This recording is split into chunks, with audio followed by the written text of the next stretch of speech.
Hello, everyone. This is me, Josh, and welcome to the third episode of Creating Your End-to-End Crypto Forecaster. In this episode, pag-uusapan lang natin ay ang kahalagahan ng Docker at kung bakit natin siya ginagamit. And then afterwards, we will also talk about Docker Compose and why do we really containerize yung mga applications natin. And even in data engineering, Docker is also important. So mamamaya, malalaman natin kung bakit. Okay, so let's drill through some basic concepts lang naman. So let's have a quick scenario muna. So it works on my machine. So meron tayong Fast API Crypto Forecaster na application in Python.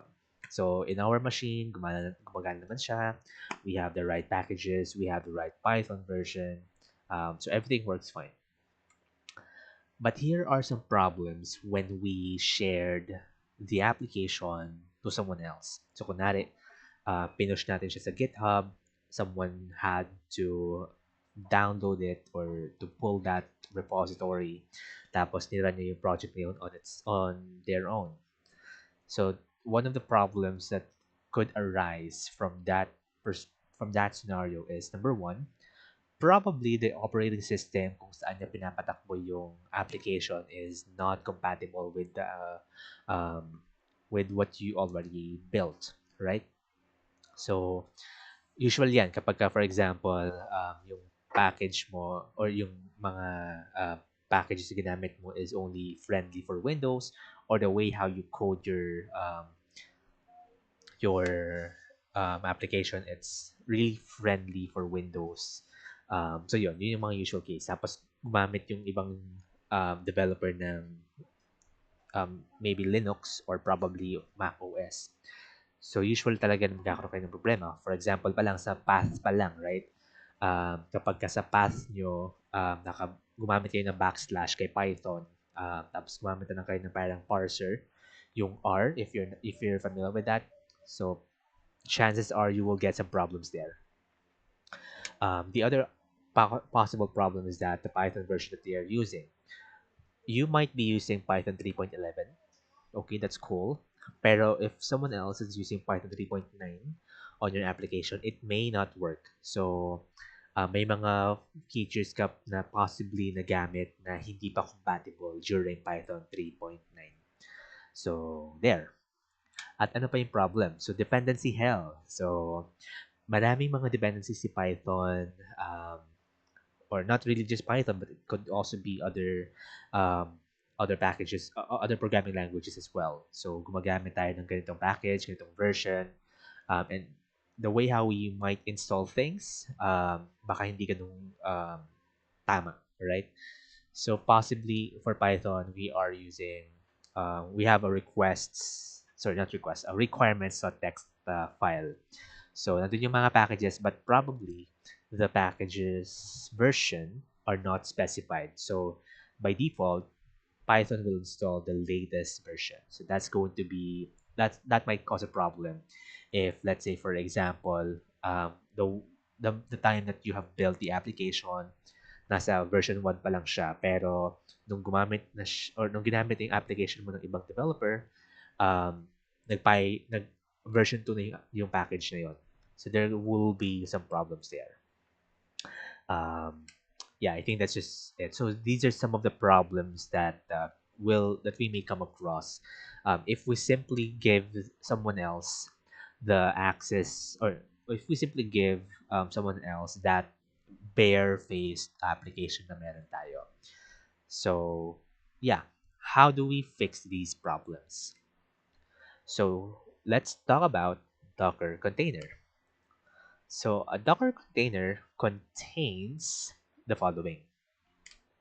Yeah, so the application code. Well, it's not really containerizing the application itself, but it's just referencing the application. So if we are already containerizing the application, so that's gonna be like a Docker image now, but it already references the application itself, the application code itself. All right. The next one would be the dependencies. So in Docker, we can actually specify, or we can actually hard code the packages as well as the what do you call this, the version itself na gagamitin nyo for that application. So for example, if you are pip installing a package, you can simply do that in Docker itself or in your Docker file. Tapos, automatically, may install na kung ano man yung package version na kailangan nyo. Uh, Later on, we will have some samples with that. All right. And we also have, or Docker container also contains the runtime environment. So when we talk about the runtime environment, it also talks about the operating system or the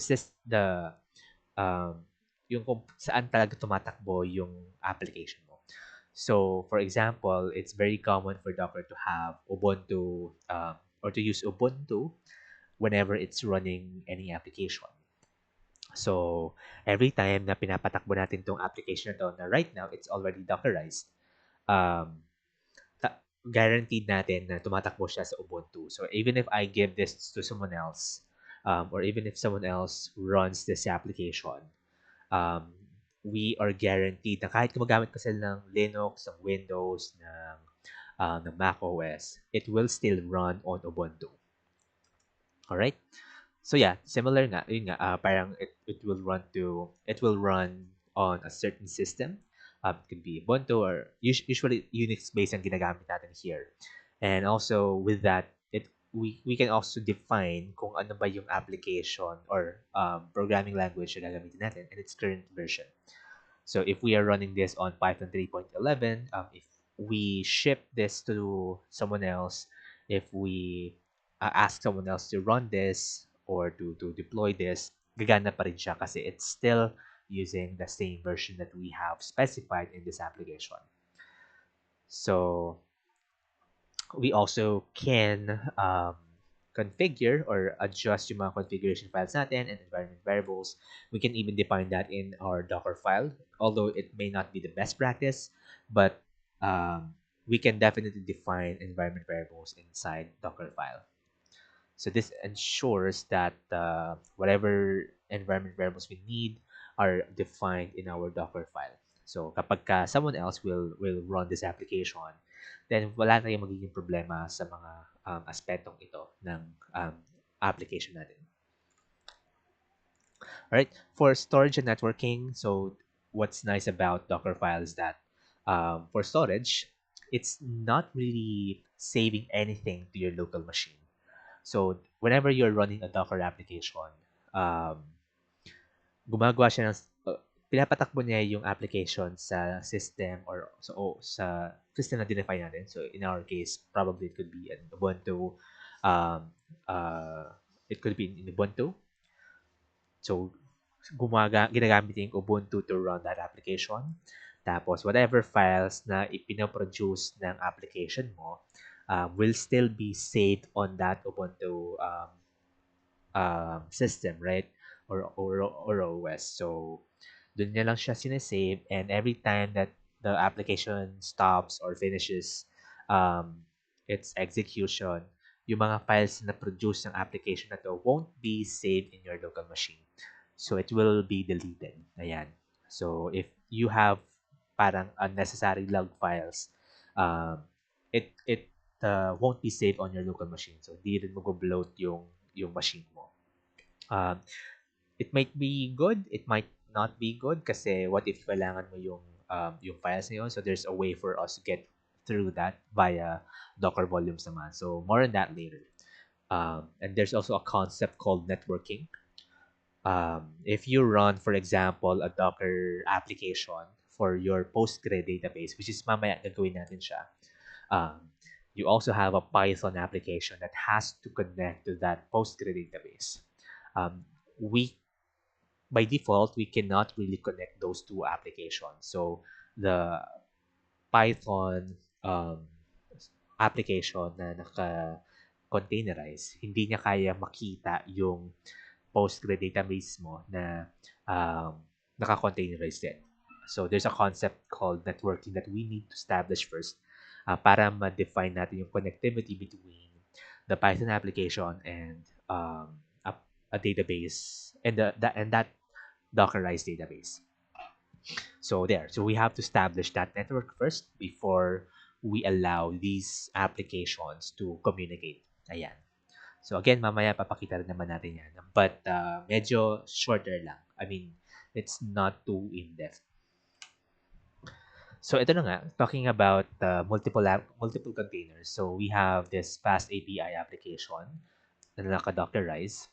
And we also have this Postgre database na naka-Dockerize. And by default, or this application is supposed to connect to this database para makakuha ng data at makapag-store ng data, right?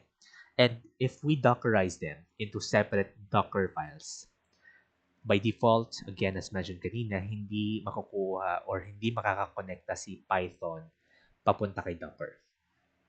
Because each Docker file runs in its own system and in its own network. So para makakonect tayo dito, we need to establish a way for us to allow us to communicate between these applications. At doon pumapasok si network. So see Docker, again, there's a concept called network for us to establish connectivity between two Dockerized application. And what if we have multiple containers naman or multiple Dockerized application? So ito yung gagawin natin sa project natin in this series. So meron tayong Python application na naka-fast API na kumokonekta sa Postgre database. Kumokonekta rin siya kay MinIO para makakuha ng mga updated na machine learning models. At ang nagpapatakbo sa kanya ay si Airflow. So si Airflow naman ay kumokonekta sa application na to para makontrol niya yung scheduling ng execution, at yan, para mapapatakbo natin tong API na to.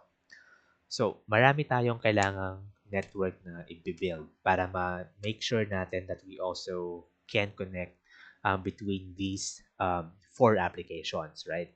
And not to mention na itong Airflow natin, nakakonect din siya kay Docker just to store the metadata that we are collecting using Airflow.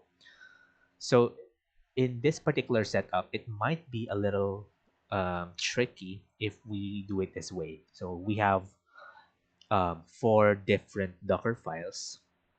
Tapos, each of them, or actually we can even establish one single network lang for everything, right? So that's fine naman. That's fine. Wala naman magiging kaso doon. But to make things simple, we can use Docker Compose. So Docker Compose simplifies everything. So all of the applications can be defined in a single Docker Compose file. And all of the applications or services na define natin within the Docker Compose file are already connected. So we can already establish connectivity between this application in Python tsaka kay Postgre. Automatically naka-define na rin yung connectivity niya with MinIO as well as with Airflow. Using Docker Compose file, it's more easy and it's more convenient for us to set up kasi we are just using a single YAML file para ma-define yung services natin, ma-define natin yung mga environment variables, yung volume sa kakailanganin natin for us to ensure that we are keeping the files that we want to keep. So that's just a very vague, very high-level introduction to Docker. So yeah, let's have a quick demo of how we can use Docker. So I have here, yan. So I'm on VS Code. Tapos meron